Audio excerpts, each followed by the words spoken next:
आज मैं आपके साथ एक ऐसी नई रेसिपी शेयर करने जा रही हूँ जिसे आज तक आपने ना तो कभी बनाया होगा और ना ही कभी देखा होगा। यह सुपर क्रिस्पी बनकर के तैयार होता है और खाने में भी बहुत ज़्यादा टेस्टी होता है। सुन सकते हैं इसकी आवाज़।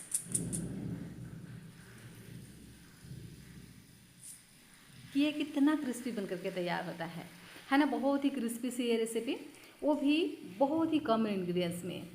इस रेसिपी के लिए आपको बहुत ज़्यादा इंग्रेडिएंट्स की आवश्यकता नहीं होती है। एकदम ही कम चीज़ों का इस्तेमाल करते हुए इस सुपर क्रिस्पी नाश्ते को हम बना करके तैयार करने वाले हैं। बनाने का तरीका भी एकदम ही आसान है, जो आपको बहुत ज़्यादा पसंद आएगा। तो इस रेसिपी को हम बनाने वाले हैं पोहा और मूंग की दाल से। जी हाँ फ्रेंड्स, पोहे में मूंग की दाल डालकर आज हम एक नई और क्रिस्पी सी रेसिपी बना करके तैयार करेंगे, जो एकदम ही हेल्दी तरीके से बन करके तैयार होता है और खाने में तो बहुत ज़्यादा टेस्टी होता है। साथ ही बहुत ही कम इंग्रेडिएंट्स का इस्तेमाल करना होता है, जिसके लिए आपको बाहर से कुछ भी लाने की ज़रूरत नहीं है। फटाफट से इस रेसिपी को आप बना करके तैयार कर सकते हो, वो भी बहुत ही कम क्वांटिटी में ढेर सारा नाश्ता बन करके तैयार हो जाता है। तो हेलो एवरीवन, रितुस रियल रेसिपीज़ में आपका स्वागत है। फ्रेंड्स, आज हम आपके साथ शेयर कर रहे हैं मूंग की दाल और पोहे से बनने वाली बहुत ही क्रिस्पी एकदम यूनिक सी रेसिपी आपको पसंद आए तो प्लीज़ आप वीडियो को लाइक, चैनल को सब्सक्राइब ज़रूर से कर लीजिएगा और अपने फ्रेंड्स और फैमिली के साथ शेयर भी ज़रूर से कर दीजिएगा। तो चलिए फ्रेंड्स, इसे बनाना स्टार्ट करते हैं। तो इस रेसिपी को बनाने के लिए मैंने यहाँ पर लिया है आधा कटोरी पोहा। मेज़रमेंट आप किसी भी चीज़ से कर सकते हैं। तो सबसे पहले क्या करना है, पोहे को हम 2 से 3 बारी बढ़िया से धो लेंगे, क्योंकि पोहे में ना बहुत ज़्यादा गंदगी वगैरह रहता है, धूल मिट्टी डस्ट वगैरह रहते हैं। देख ही सकते हैं, जैसे ही हम इसको धोते हैं ना, इसका जो पानी है एकदम धुंधला सा हो जाता है। तो बढ़िया से इसको हम रगड़ रगड़ कर धो लेंगे और इसके बाद इसमें हम थोड़ा सा पानी और ऐड कर देंगे, लगभग 2 से 3 चम्मच, और इसको हम कवर कर कर साइड में रख देते हैं, ताकि जो पोहा है ना बढ़िया से सॉफ्ट हो जाए। और यहाँ मैंने लिया है मूंग की दाल। तो ये तो हम सभी जानते हैं कि जो मूंग की दाल है ना कितना हेल्दी होता है।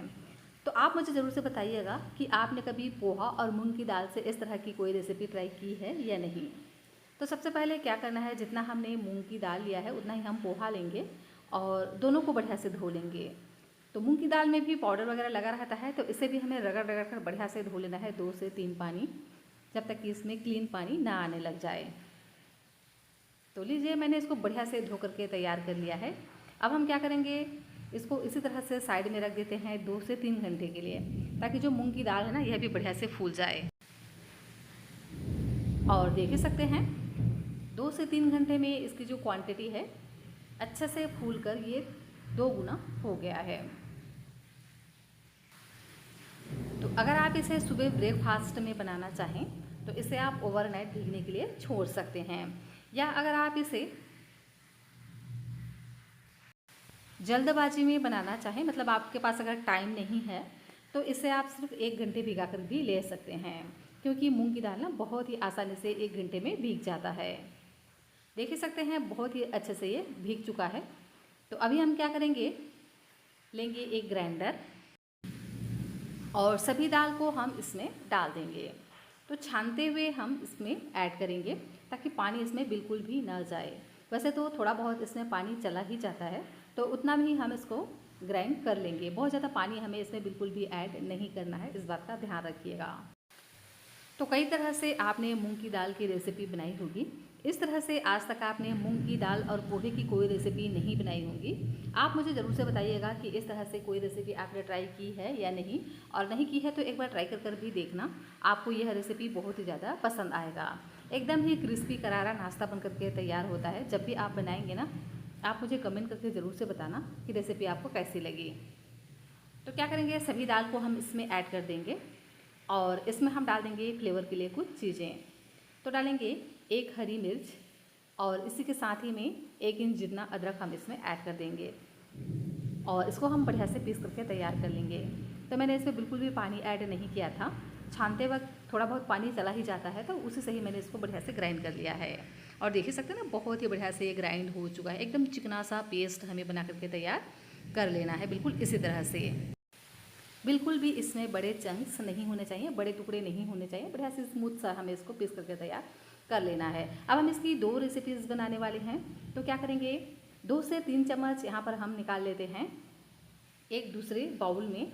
तो बहुत ज़्यादा नहीं निकालना है, क्योंकि इतने से ही ये बहुत सारा नाश्ता बन करके तैयार हो जाते हैं अगर आप इसे इस तरह से बनाएंगे तो पूरी वीडियो को लास्ट तक ज़रूर से देखिएगा, ताकि आपको बिल्कुल भी कोई परेशानी ना हो इस रेसिपी को बनाने में। तो अगर आपने स्किप कर करके देखा तो हो सकता है वीडियो का कोई पार्ट आपसे मिस हो जाए और आपकी रेसिपी बिल्कुल परफेक्ट तरीके से ना बन पाए। तो क्या करेंगे, यहाँ मैंने लिया है 4 मीडियम साइज़ के प्याज। अगर आपके पास बड़े साइज़ के प्याज हैं और आप बड़े साइज़ का ले रहे हों तो यहाँ पर आप 2 ही प्याज का इस्तेमाल करिएगा। प्याज डालने से ना बहुत ही बढ़िया इसका टेस्ट आता है इस रेसिपी का। वैसे अगर आप प्याज नहीं खाते हैं तो इसकी जगह पे आप आलू का भी इस्तेमाल कर सकते हैं। तो प्याज को हम क्या करेंगे, इस तरह से लच्छे में एकदम बारीक बारीक कट करके तैयार कर लेंगे। तो सभी प्याज को मैंने इसी तरह से एकदम ही पतला पतला सा कट करके तैयार कर लिया है। तो अभी हम इसको इसी तरह से साइड में रख देते हैं, इसका इस्तेमाल हम बाद में करेंगे। और इधर देख सकते हैं ये जो हमारा पोहा है बढ़िया से एकदम सॉफ्ट पड़ गया है। तो अब हम क्या करेंगे, जो हमने मूंग की दाल पीस करके रखा था ना, उसी ग्राइंडर में ही डाल देंगे पोहे को और इसको भी हम बढ़िया से ग्राइंड कर लेंगे। तो पोहे में भी मैंने बिल्कुल भी पानी ऐड नहीं किया है, इसी तरह से इसको ग्राइंड कर लिया है। और पोहे को हम निकालेंगे मूंग की दाल के साथ ही, जो हमने अलग से निकाल करके रखा था ना, उसमें हम इसे ऐड कर देंगे। और इसमें हम कुछ मसाले ऐड करेंगे जिससे ये बहुत ज़्यादा फ्लेवरफुल बन करके तैयार होगा। तो पहले हम पोहा और मूंग की दाल को बढ़िया से मिक्स कर लेंगे। उसके बाद इसमें हम कुछ मसाले ऐड करेंगे। तो इसमें हम बहुत ही बेसिक से मसाले यूज़ करने वाले हैं, जो अक्सर हमारे घर में रहता है, जो अक्सर हमारे मसालदानी में होता है। तो डालना क्या है, डालेंगे आधा छोटा चम्मच जीरा और साथ में ऐड करेंगे नमक, और इसी के साथ ही में ऐड कर देंगे भुने हुए जीरे का पाउडर, थोड़ा सा ऐड करेंगे चिली फ्लेक्स और कलर के लिए डाल देंगे हल्दी का पाउडर। बस इतना ही मसाला हम इसमें यूज़ करने वाले हैं। आप चाहें तो यहाँ पर चाट मसाला वगैरह भी इस्तेमाल कर सकते हैं, या आप यहाँ पर नींबू के जूस का भी इस्तेमाल कर सकते हैं अगर थोड़ा चटपटा बनाना हो तो। बढ़िया से मिक्स कर लेंगे इन मसालों को। और देख ही सकते हैं कितनी क्वांटिटी कम है, लेकिन ढेर सारा नाश्ता बनकर के तैयार हो जाएगा, क्योंकि आगे हम इसमें इस तरह से प्रोसेस करने वाले हैं। तो बढ़िया से इसको हम मिक्स करेंगे और अभी हम इसको साइड में रख देते हैं। और जो हमने एक बड़े से मिक्सिंग बाउल में मूंग की दाल निकाल करके रखा था ना, उसमें भी हम कुछ मसाले ऐड करेंगे। तो डालेंगे आधा छोटा चम्मच जीरा और इसी के साथ ही में ऐड कर देते हैं साबुत धनिया। इससे टेस्ट बहुत ही बढ़िया आता है इस रेसिपी में। तो हाथों से क्रश करके डालिएगा, इससे जो उसका फ्लेवर है ना बहुत ही बढ़िया आता है। और इसी के साथ ही में 8 से 10 करी लिप्स को इस तरह से बारीक बारीक करके ऐड करेंगे। वाइट वाला तिल ऐड कर देते हैं थोड़ा सा, लगभग 1 चम्मच।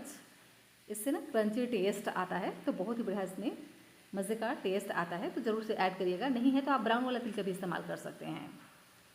और तीखेपन के लिए यहाँ पर हम हरी मिर्च ऐड करेंगे। तो मैंने यहाँ पर एक ही हरी मिर्च का इस्तेमाल किया है और इस तरह से बारीक बारीक करके हम ऐड कर देंगे। तीखा आपको जितना पसंद हो आप डाल सकते हैं। और इसी के साथ ही में ऐड कर देते हैं बारीक कटा हुआ हरा धनिया। इससे ना कलर और इसका टेस्ट दोनों ही बढ़िया आता है, तो इसे आप ज़रूर से ऐड करिएगा। और स्वाद के अनुसार यहाँ पर हम नमक ऐड करेंगे और सभी चीज़ों को मिक्स कर लेंगे। इस रेसिपी में बहुत ज़्यादा मसाले नहीं जाते हैं। इसको हम इसी तरह से सिंपल भी बना करके तैयार करेंगे ना, तो भी बहुत ज़्यादा ये टेस्टी बन करके तैयार होते हैं। बारिश के मौसम में इस तरह का गर्मा गर्म नाश्ता अगर मिल जाए ना, तो बस मज़ा ही आ जाता है। तो क्या करेंगे, इन मसालों को बढ़िया से हम मिक्स करेंगे। और जो हमने प्याज को बारीक बारीक इस तरह से लच्छे में कट करके रखा था ना, तो सारे ही प्याज को हम इसमें ऐड कर देंगे। फ्रेंड्स, अगर आप यहाँ पर प्याज खाना पसंद नहीं करते हैं तो प्याज की जगह पे यहाँ पर आप 2 बड़े साइज़ के आलू को भी इसी तरह से बारीक बारीक ग्रेट करके ऐड कर दीजिएगा। इससे भी जो नाश्ता है ना बहुत ही मज़े का बन करके तैयार होता है। लेकिन इस रेसिपी के लिए अगर आप प्याज का इस्तेमाल करते हैं तो इसका टेस्ट आपको और भी ज़्यादा पसंद आने वाला है। तो पहले हम चम्मच से ही मिक्स कर लेंगे। उसके बाद इसमें हम इस तरह से हाथों से मसलते हुए इसको मिक्स करेंगे, ताकि जो प्याज के लच्छे हैं ना वो बढ़िया से निकल जाएं। और अब हम इसमें ऐड करेंगे बाइंडिंग के लिए बेसन। तो लगभग 2 से 3 चम्मच यहाँ पर हम बेसन ऐड करेंगे, बिल्कुल भी ज़्यादा ऐड नहीं करना है। और चाहे तो यहाँ पर आप बेसन की जगह पे पोहा को भी पीस करके भी ऐड कर सकते हैं, इससे भी बाइंडिंग भी अच्छे से आ जाएगी और नाश्ता क्रिस्पी भी बन करके तैयार होगा। तो मैंने यहाँ पर बेसन लिया है और इसको हम बढ़िया से मिक्स कर लेंगे और देख सकते हैं ना, इसी तरह से इसको हमें तैयार कर लेना है। अब चलिए चलते हैं नेक्स्ट प्रोसेस में।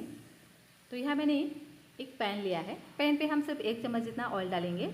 ऑयल को थोड़ा सा हम गर्म होने देंगे, उसके बाद इसमें हम डाल देंगे तिल। तो वाइट वाला तिल का इस्तेमाल कर रही हूँ, इससे लुक और टेस्ट दोनों ही बहुत बढ़िया आता है। अगर आपके पास हो तो आप ज़रूर से डालिए, अगर नहीं है तो यहाँ पर आप ब्राउन तिल का भी इस्तेमाल कर सकते हैं।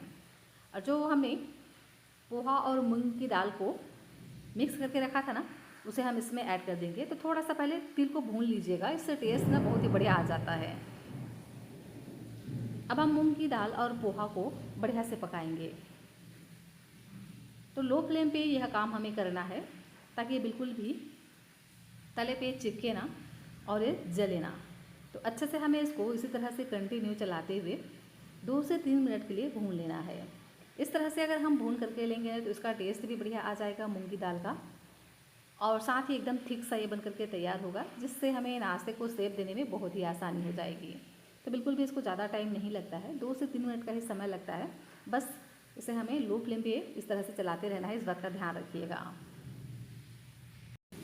तो जैसे जैसे हम इसको चलाते जाएंगे तुरंत ही ये गाढ़ा होना स्टार्ट हो जाएगा। देख सकते हैं ना कि 2 ही मिनट का समय हुआ है और कितना बढ़िया से ये गाढ़ा हो चुका है।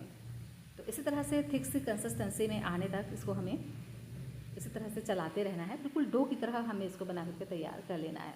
फ्रेंड्स, रेसिपी अगर आपको थोड़ी सी भी अच्छी लगे तो वीडियो को लाइक, चैनल को सब्सक्राइब जरूर से कर लीजिएगा, और हाँ, अपने फ्रेंड्स और फैमिली के साथ शेयर भी ज़रूर से कर दीजिएगा, और कमेंट करके मुझे ज़रूर से बताइएगा कि रेसिपी आपको पसंद आई या नहीं।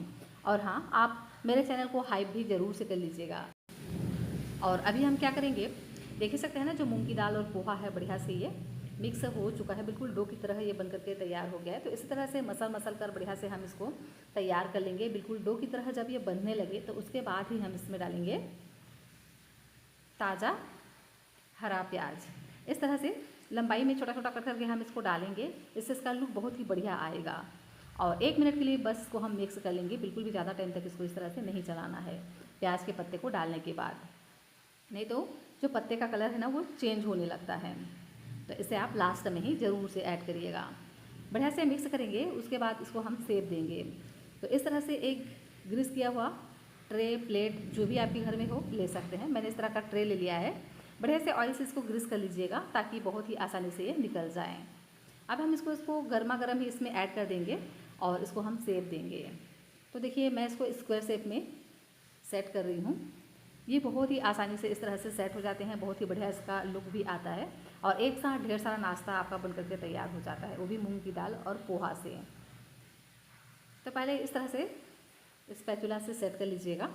उसके बाद इस तरह से किनारे किनारे को हल्का हल्का दबाते हुए बढ़िया से इसको हमें सेट कर लेना है। और चाहे तो आप इसको 10 मिनट के लिए इसी तरह से छोड़ दीजिए ताकि और भी ये बढ़िया से सॉफ्ट हो जाए, एकदम ही अच्छे से ये सेट हो जाए। मैंने इसको बिल्कुल भी नहीं छोड़ा है, तुरंत ही मैंने इसको कट कर लिया है, तभी भी ये देख ही सकते हैं ना, बहुत ही आसानी से ये कट हो जाते हैं और बहुत ही ईजिली ये निकल भी जाते हैं। एक एक पीस देख ही सकते हैं ये निकल जाते हैं, बिल्कुल भी नहीं चिपकते हैं, और बहुत ही प्यारा इसका लुक आता है, देख ही सकते हैं इस तरह से।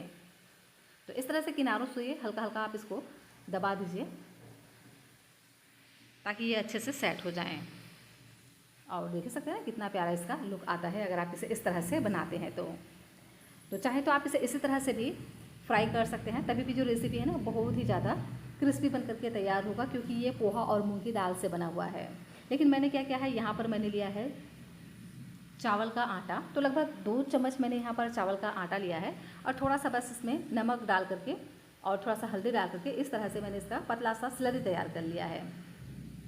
अब हम इसमें क्या करेंगे, डालेंगे नाश्ते को और स्लरी में डीप करेंगे, और इस तरह से एक एक पीस हम स्लरी में डीप करते जाएंगे और डाल देंगे ऑयल में, और इसको हम फ्राई करेंगे। तो इसे फ्राई करने के लिए मैंने ऑयल को बढ़िया से गर्म कर लिया है, और पहले हम हाई फ्लेम पे इसको 2 से 3 मिनट के लिए फ्राई करेंगे। और जब ये हल्का सा एक साइड से क्रिस्पी होने लगे तो उसके बाद इसके हम साइड को चेंज कर देंगे और इसी तरह से अलटते पलटते हुए इसको हमें फ्राई करना है। तो जितना आ जाएगा ना एक बार में उतना हम इसमें ऐड कर देंगे। चाहे तो आप इसे सेलो फ्राई भी कर सकते हैं, मैं इसको डीप फ्राई कर रही हूँ, लेकिन अगर आप इसे डीप फ्राई करेंगे ना तो इसका टेस्ट आपको और भी ज़्यादा पसंद आने वाला है और साथ ही ये बहुत ज़्यादा क्रिस्पी बन करके तैयार होगा अगर आप इसे इस तरह से डीप फ्राई करेंगे तो। और इसी तरह से अलटते पलटते हुए बढ़िया से क्रिस्पी होने तक हमें इसको फ्राई करना है। तो पहले हम 2 मिनट तक हाई फ्लेम पे इसको फ्राई करेंगे, उसके बाद गैस की फ्लेम को हमें मीडियम पर कर देना है और मीडियम फ्लेम पे इसको बढ़िया से कंटिन्यू चलाते हुए 3 से 4 मिनट के लिए और फ्राई करना है। जब ये दोनों ही साइड से एकदम ही क्रिस्पी बन जाएं तो उसके बाद हम इसको निकाल लेंगे। और देख ही सकते हैं ना कितना क्रिस्पी बन करके तैयार हो गया है। देखने से ही आपको पता चल रहा होगा इसका क्रिस्पीनेस, ये किस तरह से क्रिस्पी बन करके तैयार हुआ है। तो सभी नाश्ते को हम इस तरह से निकाल करके तैयार कर लेंगे। अब हम दूसरा रेसिपी बनाना स्टार्ट करते हैं। तो जो हमने मूंग की दाल और प्याज को इस तरह से मिक्स करके रखा था ना, उसको हम इस तरह से लेंगे और चाहे तो आप इसको छोटे छोटे पीसेस में चम्मच से भी डाल सकते हैं। मैं क्या करूँगी, इस तरह से इसको हाथ से ही ऐड कर दूँगी। तो हाथ से ही ये रेसिपी बहुत ही बढ़िया बन करके तैयार होता है। तो मैं यहाँ पर बना रही हूँ मूंग की दाल के पकौड़े। तो बारिश के सीज़न में इस तरह से आप ज़रूर से बना करके तैयार करिएगा, ये बहुत ही ज़्यादा टेस्टी होते हैं। और इस तरह से अगर आप बनाएंगे ना तो सभी आपसे पूछेंगे कि आपने इसको कैसे बनाया। जी हाँ फ्रेंड्स, ये बहुत ही ज़्यादा टेस्टी तो होते ही हैं, साथ ही बनाना भी बहुत ही ज़्यादा आसान होता है। और इसका जो कलर है ना देख ही सकते हैं, बहुत ही प्यारा आया है। और इसको भी हम इसी तरह से मीडियम आंच पर ही अलटते पलटते हुए क्रिस्पी होने तक फ्राई करेंगे। जब ये बढ़िया से क्रिस्पी हो जाए तो उसके बाद हम इसको निकाल लेंगे। और लीजिए, मूंग दाल और प्याज के पकौड़े हमारे बनकर के तैयार हो गए हैं। तो इसी तरह से सभी बैच को हम बना करके तैयार कर लेंगे। और देख ही सकते हैं यह भी एकदम ही सुनहरा कलर का हो गया है, तो इसे भी हम निकाल लेंगे। तो है ना, एक पंथ दो काज वाली यह रेसिपी। एक साथ आप 2 तरह के नाश्ते बना सकते हैं। तो अगर आप चाहें तो इस तरह से पोहा और मूंग की दाल से बना लीजिए, या आप चाहें तो इस तरह से मूंग की दाल और प्याज से बना लीजिए। अगर आप इसे पोहा और मूंग की दाल के साथ बनाएंगे ना तो ये सुपर क्रिस्पी बन करके तैयार होगा और खाने में तो टेस्टी होता ही है, साथ ही बहुत ज़्यादा हेल्दी भी होता है अगर आप इसे इस तरह से बनाएंगे तो। और अगर आप मूंग की दाल से नाश्ता इस तरह से प्याज के साथ बनाएंगे तो ये तो एक ट्रेडिशनल रेसिपी है जिसे हर कोई बनाता है, लेकिन इसका इस तरह से अगर आप बनाएंगे ना तो इसका टेस्ट आपको और भी ज़्यादा पसंद आने वाला है। और सुन सकते हैं इसकी आवाज़ कि ये कितना क्रिस्पी बन करके तैयार होता है, क्योंकि हमने इसमें पोहे का यूज़ किया है और बहुत ही कम क्वांटिटी में ये ढेर सारा नाश्ता बन करके तैयार हो जाता है। तो जिस तरह से आपको पसंद हो उस तरह से इस बारिश के सीज़न में बना लीजिए। चाहे तो पोहा और मूंग की दाल के साथ बनाइए, या आप मूंग की दाल को इस तरह से प्याज के साथ बनाइए। दोनों ही रेसिपीज़ एक से बढ़कर एक हैं, ज़रूर से ट्राई कर देखना। डेफिनेटली दोनों ही रेसिपी आपको बहुत ज़्यादा पसंद आने वाले हैं। तो अगर आपके घर में मूंग की दाल की नई नई रेसिपीज़ बनती है तो इस रेसिपी को आप एक बार ज़रूर से ट्राई करना। रेसिपी आपको बहुत ज़्यादा पसंद आएगा। पसंद आए तो वीडियो को लाइक, चैनल को सब्सक्राइब ज़रूर से कर लीजिएगा और हाँ, मुझे ज़रूर से बताइएगा।